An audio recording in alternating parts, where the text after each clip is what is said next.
الحمدللہ رب العالمین والصلاة والسلام علی نبینا محمد وعلی آلہ وصحبہ اجمعین، اما بعد۔ ناظرین کرام، ذوالحجہ کی ابتدائی 10 دنوں کی بڑی فضیلت اور اہمیت ہے، اسی لیے اللہ رب العالمین نے قرآن کریم میں ان دنوں کی قسم اٹھائی ہے۔ اللہ نے فرمایا والفجر ولیال عشر، قسم ہے فجر کی اور 10 راتوں کی۔ مفسرین کا اس بات پر اتفاق ہے کہ اس سے مراد ذوالحجہ کی ابتدائی 10 راتیں ہیں، اور اللہ کے نبی جناب محمد رسول اللہ صلی اللہ علیہ وسلم نے فرمایا ما من ایام علم الصالح فیہا احب الی اللہ من هذه الایام العشر، قالوا یا رسول اللہ ولا الجہاد فی سبیل اللہ، قال ولا الجہاد فی سبیل اللہ الا رجل خرج بنفسه ومالہ فلم یرجع من ذلک بشیء، کہ کسی بھی دن میں کیا ہوا اچھا کام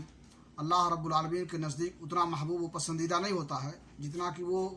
نیکیاں، وہ اچھا کام جو ان 10 دنوں میں کیا جائے۔ صحابہ کرام نے سوال کیا اور پوچھا کہ اللہ کے رسول، اللہ رب العالمین کے راستے میں جہاد کرنا بھی نہیں دیگر ایام میں؟ تو آپ نے فرمایا کہ ہاں، اللہ کہ آدمی اللہ کے راستے میں اپنی جان و مال کے ساتھ نکلا ہو، پھر وہیں شہید ہو گیا ہو اور پلٹ کر کے آیا نہ ہو۔ تو ان ایام کی بڑی فضیلت ہے، انہیں ہمیں غنیمت سمجھنا چاہیے اور کثرت سے اس میں نیکیاں کرنی چاہیے۔ اللہ رب العالمین کے تسبیح و تحلیل اور اس کی تحمید بیان کرنا چاہیے، ذکر و اذکار کرنا چاہیے، قرآن کریم کی تلاوت کرنی چاہیے، اور 9 ذوالحجہ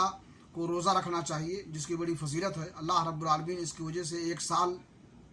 آئندہ اور 1 سال گزشتہ کے گناہ کو معاف کر دیتا ہے۔ اس طرح سے انہیں ایام میں قربانی ہے جو اللہ رب العالمین کے نزدیک محبوب ترین عمل ہے اور پسندیدہ چیز ہے، قربانی کرنا چاہیے۔ حج کی توفیق ملے تو حج